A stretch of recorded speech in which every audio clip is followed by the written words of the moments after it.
Contractor ఆత్మహత్యలను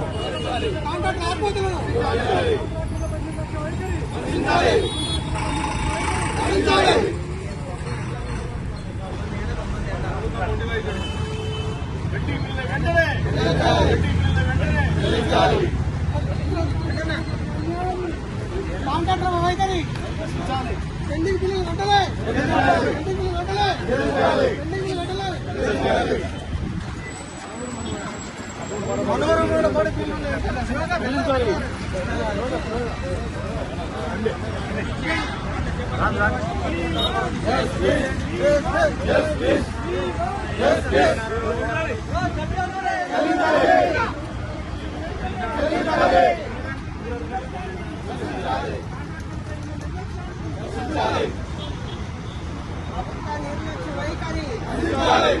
నిర్లక్ష్య వైఖరి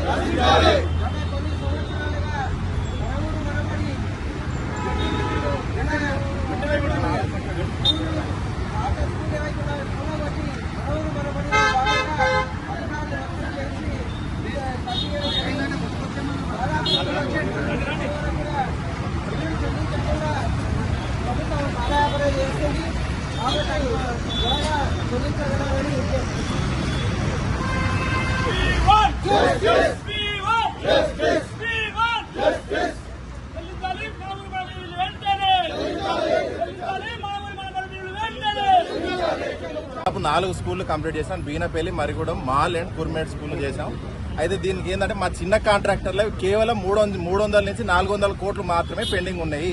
మిగతా 500-600 కోట్లు ఏవైతే ఉన్నాయో అదంతా పెయింటింగ్ వర్క్. పెద్ద కాంట్రాక్టర్లకు వాళ్ళందరూ ఆల్రెడీ డబ్బులు ఇచ్చిరని మా దగ్గర ఉన్న సమాచారం.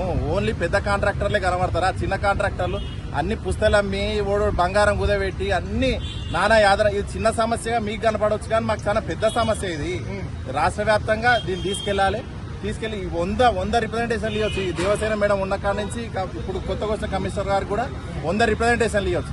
ఏ రిప్రజెంటేషన్ కలెక్టర్లకు ఇచ్చారు, ప్రజాప్రతినిధుల దగ్గర, ఇప్పుడున్న ఎమ్మెల్యేల దగ్గర పోతే మాకేం తెలుసు? గత ప్రభుత్వం అయితే ప్రస్తుత ప్రభుత్వం అయితే ప్రభుత్వంతో మాకేం సంబంధము? మేము కాంట్రాక్టర్లు. ప్రభుత్వం మారుతుంది, కొత్త ప్రభుత్వం వస్తుంది, రేపు ఇంకో ప్రభుత్వం వస్తుంది. మేము ఏడ చావాలి? మేము అప్పటికి అది లాభదాయకమైన పనులు, డబ్బులు వచ్చే పని కాదు. కేవలం SSR రేట్లకే చేసిరు. మా దగ్గర ఉన్న ఏఈలు కానీ డీలు కానీ జర చేయండి అబ్బా, మా దగ్గర ప్రెజర్ ఉంది, మాకు ప్రెజర్ ఉందని ఎంటబడి చేపించారు. ఇవాళనేమో ఒక్కరు స్పందన లేదు. ఏఈలు లేదు, డీలు లేదు, ఈ లేదు, ఏ ఒక్కరు స్పందిస్తలేరు. మరి కార్యాచరణ ఏ విధంగా ఉండబోతుంది? ఇవాళ మొదటిసారి మేము అందరం కలుసుకోవడం జరిగింది. మేము రిప్రజెంటేషన్ ఇవ్వడానికి కమిషనర్ గారికి, మరి డైరెక్టర్ మేడం గారికి రిప్రజెంటేషన్ ఇద్దామని పోతున్నాం. కేవలం రిప్రజెంటేషన్ ఇచ్చి ఎప్పుడు వరకు ఇస్తారు? కాలయాపన కాదు. ఇప్పుడు దగ్గర 2.5 సంవత్సరాలు అవుతుంది. 2023 జనవరిలో ఇచ్చారు, ఇవాళ దాకా లేదు. 2.5 సంవత్సరాలు దాటింది, పేమెంట్ అనేది లేదు. మాకు కావాల్సింది అంటే పేమెంట్. రాజా మాజీ సర్పంచ్ యాదిరెడ్డిపల్లి, నాగర్ కర్నూలు జిల్లా. గత 2 సంవత్సరాల కింద పాత స్కూల్ పురాతన భవనాలు ఉన్నాయని గత గౌరవ ముఖ్యమంత్రి, తెలంగాణ ముఖ్యమంత్రి కేసీఆర్ గారు చొరవతో మన ఊరు మనబడిలో భాగంగా పాత స్కూళ్లను బాగు చేయాలనే ఉద్దేశంతో మొదలు పెట్టడం జరిగింది. పాత స్కూల్ ఏదైతే ఉన్నాయో అవి డిస్మెంటల్ చేసి కొత్తగా స్టార్ట్ చేయడం జరిగింది. అవి కంప్లీట్ చేసి పూర్తయ్యే దశలోనే విద్యకు తొలి ప్రాధాన్యం ఇవ్వాలనుకున్నటువంటి మన ప్రభుత్వం చొరవతో, అధికారుల ఒత్తిడితో అందరం కూడా మన ఊరికి, మన గ్రామానికి, మన ఏరియాకి మంచిగా రావాలనే ఉద్దేశంతో పనులు తొందరగా ప్రారంభించి చేయాలనే సంకల్పంతో మేము అప్పులు చేసి బయట ₹2-3 మిత్తికి తీసుకొచ్చి కొన్ని లక్షల రూపాయలు తీసుకొచ్చి పనులు మొదలు పెట్టడం జరిగింది. అది ఈ రోజు వరకు కూడా సుమారు 2 సంవత్సరాలు గడిచినా కానీ ఈ రోజు వరకు కూడా మాకు రావాల్సినటువంటి బిల్లులు, ఈ బకాయిలు ఇవ్వడం లేదు. పిల్లలు కూడా పనులు అసంపూర్తిగా ఉండడం వల్ల పిల్లలు బయట చెట్ల కింద చదువుకోవడం జరుగుతుంది. వర్షాకాలం వచ్చినప్పుడు ఇబ్బంది అవుతుంది. ఎండలో వానాకాలంలో పిల్లలు నానా నరకయాతన అనుభవిస్తున్నారు. ప్రభుత్వాలు మన విద్యకే విద్య, వైద్యం 2 అధిక ప్రాధాన్యత ఇవ్వాలి. అటువంటి విద్యను ఈ విధంగా నిర్లక్ష్యం చేసినటువంటి ప్రభుత్వాలు ఈ విధంగా పట్టించుకోకపోవడం శోచనీయం. కాబట్టి ఇప్పటికైనా గౌరవ ముఖ్యమంత్రి రేవంత్ రెడ్డి గారు వారి వద్దనే విద్యాశాఖ ఉన్నది కాబట్టి వారు చొరవ తీసుకొని మాకు రావాల్సినటువంటి పెండింగ్ బిల్ బకాయిలు చెల్లించి త్వరగా ఈ పనులు పూర్తి చేయాలని కోరుకుంటున్నాను. అంటే దాదాపుగా ఎన్ని వేల కోట్లు పెండింగ్ ఉన్నాయి ఈ బిల్లు? సుమారు ఇంకా ముందు ఒక 1000 కోట్లు ఉన్నాయని అంటున్నారండి. ఫస్ట్ మాకు 1.5 year కింద 300 కోట్లు అని చెప్పారు. ఇప్పుడు మాత్రము 1000 కోట్ల పైన ఉన్నాయని చెప్పారు. గతంలో ఉన్నటువంటి డైరెక్టర్ దేవసేన మేడం గాని కలిశాను నేను. దాదాపు 2 years నుండి తిరుగుతూనే ఉన్నానండి. ఇప్పటికి చెప్పులు అరిగిపోయినాయి తిరిగి ఎవరికి ఇవ్వాలో అర్థం కావట్లేదు, ఎవరిని కలవాలని అర్థం కాలేదు, ఎవరిని అడిగినా పట్టించుకోవడం లేదు. డిఓ గారిని కలిసినాము, ఇక్కడ ఉన్నటువంటి డైరెక్టర్ గారిని కలిసినాము, సెక్రటరీల వాళ్ళని కూడా కలిసాము. కాబట్టి విద్యాశాఖ ముఖ్యమంత్రి గారి దగ్గర ఉంది. ఉన్నటువంటి పేద కాంట్రాక్టర్ల మీద దయతలిసి మేము బయట మితికి తీసుకొచ్చిన మా కళ్ళ లాభాపేక్షతో మేము పనులు చేయలేదు. మా ఊరికి మా గ్రామానికి అభివృద్ధి కావాలి, మా పిల్లలు మంచిగా చదువుకొని విద్యాబుద్ధులు నేర్చుకొని బాగా చదువుకోవాలనే ఉద్దేశంతో మంచి కట్టియాలనే ఉద్దేశంతోనే చేసినాము. కాబట్టి ఈ వేరే పెద్ద కాంట్రాక్టర్లకు ఇచ్చే డబ్బులు ఏమన్నా ఆపేసి మా అటువంటి చిన్న కాంట్రాక్టర్లను ఆదుకోవాలని కోరుకుంటున్నాను. అంటే ఇప్పటికే ప్రభుత్వం ఏర్పడి 19 నెలలు అవుతుంది రాష్ట్రంలో. మరి ఒక్కసారి ముఖ్యమంత్రికి అంశాల మీద మీరు మెమోరాండం ఇచ్చారా?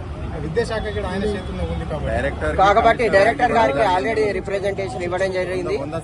మాది నాగర్ కర్నూలు జిల్లా కలెక్టర్ గారికి ఇవ్వడం జరిగింది. సో ఇక్కడ ఏదైతే ఉందో ఈ కన్సర్ట్ గానీ ముఖ్యమంత్రి గారి దగ్గరికి ఇవ్వలేదు. కాకపోతే డైరెక్టర్ గారికి ఇవ్వడం జరిగింది, కలెక్టర్ గారికి ఇవ్వడం జరిగింది. సో వాళ్ళ నోటీసు నుండి వాళ్ళు చెప్తామని చెప్పారు, కానీ ఈ రోజు వరకు కూడా రాలేదు. స్కూల్ బిల్డింగ్స్ ఇంతవరకు వాటికి సంబంధించిన బిల్స్ రావట్లేదు. మేము ఎన్నిసార్లు మండల స్థాయిలో ఎంయూలన్నీ, జిల్లా స్థాయిలో డియూలని, కలెక్టర్ని కలిస్తే వాళ్ళ దగ్గర నుంచి ఎటువంటి రెస్పాన్సిబిలిటీ లేదు. ఈ రోజు మేము ఇప్పటికీ ఒక 2-3 సార్లు కమిషనర్ గారిని కానీ డైరెక్టర్ గారిని కానీ 4 సార్లు కలవడం జరిగింది. వాళ్ళ సైడ్ నుంచి రెస్పాన్సిబిలిటీ లేదు. ఈ రోజు మేము రాష్ట్ర వ్యాప్తంగా ఉన్న అన్ని జిల్లాల నుంచి ఇంతమందిని గ్యాదర్ చేసి ఇవాళ మెమోరాండం అని చెప్పేసి ఇక్కడ రావడం జరిగింది. దీన్ని వెంటనే ప్రభుత్వం స్పందించి బిల్లుని వెంటనే మంజూరు చేయాలని చెప్పేసి కోరుకుంటూ మేము దీన్ని ఖండిస్తున్నాం, ప్రభుత్వ వైఖరిని ఖండిస్తున్నాము. శానిటేషన్ పనులు అన్ని చేయించుకున్నారు. పేమెంట్ మాత్రం ఎవరు అడిగిన పేమెంట్ పరిస్థితి లేదు. ఈ 15 రోజుల గవర్నమెంట్ స్పందించి డబ్బులు ఇవ్వకుంటే 16 రోజుల నుంచి స్కూళ్లకు గేట్లు తాళాలు వేస్తాం. మొత్తం తెలంగాణ జిల్లాలలో ఎక్కడెక్కడ కాంట్రాక్టులు పనిచేసిందో అన్ని జిల్లాలకు స్కూళ్లకు తాళాలు వేస్తాం. 15 రోజులలో మాకు పేమెంట్లు ఇవ్వకుంటే 16 రోజుల్లో రాష్ట్ర వ్యాప్తంగా అన్ని స్కూళ్లలో బైకాట్ చేస్తాం. 1000 మంది ఉంటారు. ఈ 1000 మంది కూడా చిన్న చిత్కా కాంట్రాక్టులమే. మేము పెయింట్ దీంట్లో మాకు వేరే వర్కులు మాకు ఇచ్చిండు. పెయింటింగ్ లాభం వచ్చే వర్కులు పెద్ద గుత్తదారులకు ఇచ్చి, మెగా కంపెనీ వాళ్ళకి ఇచ్చి వాళ్ళకి ఇమ్మీడియట్లీ పేమెంట్ చేశారు. 3 సంవత్సరాల నుంచి మాకు పేమెంట్ చేయని పరిస్థితి. మా కాంట్రాక్టర్లో వరంగల్లో ఒక కాంట్రాక్టర్ ఇల్లు అమ్ముకొని రోడ్డు మీద పడ్డాడు. అతను కూడా వచ్చింది, ఇప్పుడు ఇల్లు అమ్ముకున్నాడు. భద్రాద్రి కొత్తగూడెంలో కాంట్రాక్టర్ చనిపోయింది సార్.